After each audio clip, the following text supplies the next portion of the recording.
Good morning, everybody. I'm here to talk about study designs. This forms a major part of protocol writing, and you must have been by now told about the structure of the protocol which we have to write for our thesis. So, first you actually think of an idea, something which actually excites you, and then after that you have to think of a research question. Based on the research question, you formulate your objectives, and depending upon the objectives of the study, you have to choose a study design. Now, this slide shows you the hierarchy of the study types. It's categorized basically into two: the descriptive studies and analytic studies. And under analytic studies, we have the observational studies and experimental studies. So one by one, I'll be dealing with each type. Now, what is important about this is that the strength of evidence for causality actually moves from the left to right of your screen.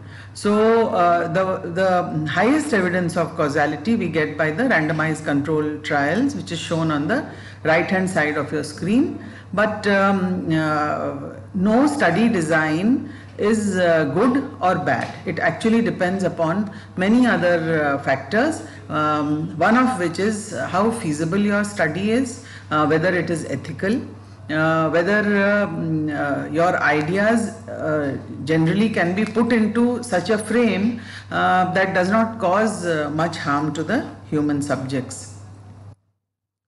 Now, the first type of study is the case report.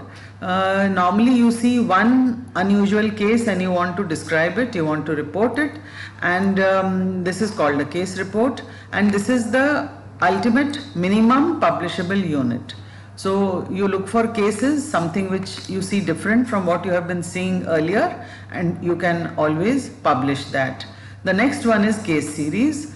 Case series describes several such cases that are linked or are similar, and it is something which you have not seen earlier and it excites you. This helps in generating new hypotheses. And here in the case series there is no comparison group and no control group. And the last one of this list is the surveys, where you just get to know the lay of the land. Now, how would you describe a case series? You see a few cases and it hits your mind that something different is happening here. You start recording them, and once you collect a few of them, then you say, okay, now let me sit and make a case series of it and analyze it for publication. Actually, how was AIDS discovered? It was, in Los Angeles, Kaposi sarcoma was seen in homosexual men who were in their 30s. And when 26 such homosexual men must have been a very alert and intelligent researcher, or I should say a clinician, who discovered this, and finally this led to the discovery of the AIDS virus. Now, what are the advantages of case series? You are the first one to describe it. It's a rare disease, it's a new disease, and based on that you can generate a hypothesis on what actually caused it. It is low cost, and you have to be very alert when you are sitting in your clinics to understand that something different is happening. Now, the disadvantage is that there is a weak evidence of causation. You actually do not know what has caused the disease which you want to report as a case series, and you have no control group. So there is no comparison group or a control group. Now, what are surveys? Surveys means that you just go out into the community, or maybe say in our hospital, you want to know how many are positive, how many of your workers are positive for hepatitis B virus, and you do a survey. The most unique example of survey is the National Family Health Survey, which our government conducts from time to time. Now we shift to the observational studies. Here you just observe the subjects. You do not control the exposure. Okay, so it is not like a randomized controlled trial, which I told you was the which gives us the best evidence of causality. Now, when the study design, you don't have options, you know, the study is such that it would not be ethical or feasible, then you have to choose the observational study designs. Now here, as I said, you will record the exposure and outcome by observation only. You are not controlling the study. And if it's going backward in time, then it's called a retrospective study. If it's going forward in time, then it's called a prospective study. Compared to randomized clinical trials, this gives a weaker proof of causality, but usually is very less expensive than the randomized controlled trials. These designs are most commonly used, and they are publishable. That is the best part of it. So what are the observational study designs that we should know about? The first one is a cross-sectional design, where the exposure and the disease or the outcome are examined at one point in time. Cohort studies, when one or more groups are defined by the exposure, remember what I am saying, exposure, and followed over time for the disease or for the outcome. In case control studies, you have two or more groups which are defined by the outcome or the disease, and they are questioned retrospectively to know about the exposure. So these are the basic three designs for observational studies.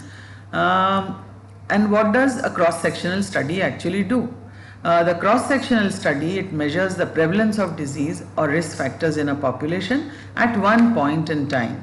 So you enroll subjects, you screen them, or you interview them in a short period of time, and it is still not a prospective study, even if it takes longer time to enroll all the subjects. So if you do this study once on your subjects, it becomes a cross-sectional study design. And what does it do? It measures the association between having the risk factor and having the disease. Now, this white circle shows you the population, and in this population you have diseased as well as you have non-diseased people, and then you identify that you have to study a particular risk factor or the exposure. You go into the population and you study or you collect data on the risk factors from both disease and the non-disease people. So now here I would like to show you the structure of a cross-sectional study. In a population, you will have all the combinations, all four combinations. You will have disease and the risk factor. You have no disease and no risk factor. You may have disease or no risk factor, or no disease and the risk factor present. Now, what are the advantages of cross-sectional studies? They are representative studies, and they show us prevalence data. They give us prevalence data, and multiple diseases can be studied at the same time. Multiple risk factors can be studied at the same time. You have more control over the measurements than in a case control study, which I will be telling you just after this. So now, what are the disadvantages? It is not feasible for rare diseases. There is weak evidence of causation, because you will not be able to know whether the cause happened before the outcome or the effect. An example of a cross-sectional study is in California, a door-to-door survey of men in randomly sampled blocks in poor neighborhoods was done. Blood was taken and was tested for HIV, HBV, HCV and syphilis, and urine was tested for gonorrhea and chlamydia, and there was a questionnaire on the risk behavior. So what did this show us? It showed us the prevalence of these diseases in the population. What is a serial cross-sectional study? A serial cross-sectional study is repeated, say annually, on the same population, but they will not be the same individuals, and it helps to measure the trend in disease or the risk factors over time. Now, and it tells us about a sequence of events over the years, whether it's increasing or decreasing, and it helps us to know the trends. So commonly it is used in surveillance and blood banking reports. This is a serial study. Here over a period of 1996 to 1999, annually STI clinic attenders and anonymous testers were tested for HIV. The next type of study is the case control studies. So what is a case control study? You here move retrospectively, and you have cases representative series of cases, that is those subjects with disease, and you have controls, those subjects which do not have disease. You look back and you go back and see what are the risk factors in both the groups. So hallmark is, you know the disease and outcome at the beginning of the study. You go back in time, you select your subjects according to the disease and the non-disease population. You go back in time and then you look for the exposure status. So this is a pictorial representation, diagrammatic representation. You have cases, you have controls, you look back in time and then you go and measure the risk factors or exposure. This also shows us this. You have two groups, the 4 X's and the 4 O's. They are with disease, without disease. You move backward in time and you try to get data on the causality, whether the risk factor was present or not from the past records or from interviews with patients. Now, example is documented recent HIV transmission. So you have two couples and both are infected with HIV, and you have another set of couples in which only one partner is infected with HIV and the other is does not have HIV. So now you want to go back and see what is this that has caused discordant couples and seroconcordant couples.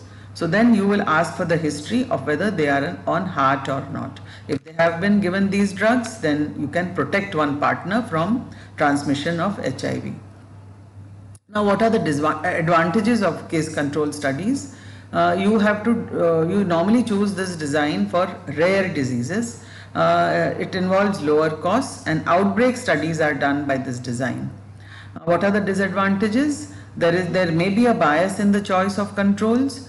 There are challenges in matching the cases and the controls, and there is bias in accuracy of data because you are depending upon either records or you are depending upon what the patient tells you or what the subjects tell you, which is called a recall bias. He may not recall it properly, and so your data becomes inaccurate, and hence this gives us a weak evidence of causation.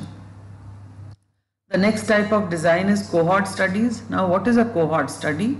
Cohort studies can be prospective and retrospective. I will be dealing with prospective cohorts here. So now the difference between case control and cohort is that you are recruiting the subjects without disease at the baseline.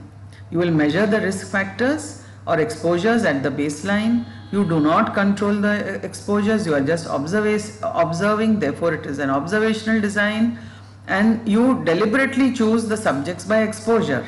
Then you follow the subjects forward in time, retest for disease, and then you have to associate the risk factors which you had measured at the baseline with the later acquisition of disease. So it moves forward this way. Prospectively, you have two groups, one is unexposed with the risk factor, the other is exposed with the risk factor. You move forward in time and then finally you measure the disease or outcome in both the groups. This is a structural representation of the same. At the baseline you have measured the risk factors, you move forward, and at the after the end of your study you will look for the outcomes. Now, what are the advantages? This gives you quite a high level of evidence for causality, because here you can prove that the cause happened before the effect. It is a direct measure of the disease incidence. So for cross-sectional studies we do the prevalence, we get the prevalence. For cohort studies we measure the incidence. Now the disadvantages are, it is very time consuming, complicated, expensive, not feasible for rare disease, and you may lose some patients. If the study is going to happen for a long time, then there will be loss to follow up. And there could be a bias in participation. Many would not want to be with you, be in the study after some time. So it is difficult. Now the example is that these are two groups of people. In one vaccines were given, and the other group only behavior change counseling was done to prevent high risk behaviors. And what we saw is, at the end of the study period, we saw that those with vaccine and had higher incidence of HIV. So at the same time, same place, same population, same eligibility, same institution, but the intervention was different. One was a vaccine group and the other was a behavior change group, and we saw different HIV incidence. Now, how do you choose the observational study design? Prospective cohort, when you are rich, you want the highest level of scientific evidence, just below RCTs, so you would choose a prospective cohort. If you choose a retrospective cohort, then you have to have the right population and have good access to records. Cross-sectional study, when you want the prevalence of many diseases and many risk factors in one population. Case control, when the disease is rare. Case series, when you have discovered something new and need to publish that first. Now, what are analytic studies? Analytic studies are the ultimate of all the type of study designs, and they attempt to establish a causal link between the predictor or risk factor and the outcome or the disease. So you are doing an analytic study if you have any of the following words in your research question, like greater than, less than, causes, leads to, compared with, more likely than, associated with, related to, similar to, correlated with. So why is it different? It is different because you have the ability to control for confounding. I'll explain what confounding is, and you have the ability to control the study. So one of the ways of controlling the study is by controlling the confounding. So what is a confounder? A confounder affects both the predictor and the outcome. Now this makes unnecessary noise in your study, and you want to reduce the level of this unnecessary noise. So if I give you an example of whether coffee drinking causes pancreatic cancer, those who drink coffee also smoke a lot. Now by itself, smoking also would cause pancreatic cancer, and coffee drinking also causes pancreatic cancer. Those who smoke, those who drink coffee also smoke. So all these are interrelated, and we wouldn't want our study to actually get confounded by the presence of smoking. So we will want to measure smoking also in these people, and hence smoking is a confounder. So here in the randomized control trial, the investigator controls the predictor variables, the intervention or the treatment, and the major advantage over observational study is that you are able to demonstrate causality, and it can measure the unmeasured confounders, and this is actually suited for the mature research questions. So you generally start with observational studies, and then you go on to the randomized control trials. Now this is a diagrammatic representation. The study population you have, you first randomize them into two groups, and one you give placebo, the other you give treatment. You watch them over a period of time, and then you measure the disease or outcome. Now what are the guiding principles of an RCT? You have to ask an important question. Is there really uncertainty about the best treatment or procedure? Will the trial results change clinical practice? Getting a reliable answer, adequate sample size is required, and maximum follow-up and adherence to protocol. So you should be very careful that you don't have loss to follow-up in such studies. Now what are the steps? First, you will select the participants for high risk, for outcome or high incidence, who are likely to benefit and not be harmed, so ethical issues here, who are likely to adhere and stick with you in the whole study period. And then you measure for baseline variables, you randomize. What does randomization do? It eliminates or it reduces the confounding. Then there are different types of randomization which will not be discussed here. You have to blind the intervention as far as possible, and then follow up subjects who are adhering to the protocol and are not lost to follow up. Finally, you measure the outcomes, which are the clinically important measures, and the adverse events along with your outcome measures. Just because a predictor variable is statistically associated with an outcome, it does not mean that it causes the outcome. So there could be four possibilities. Either it could be causal, it could have happened by chance, or bias may be involved, or some confounder must be acting. So wrong public health or clinical decisions can be made if relationship is not causal. Proof of causality is difficult, especially in the observational studies. So what is your take home message? No study is perfect. Each has potential biases and limitations. No study design is right or wrong for a research question. Each has its appropriate place.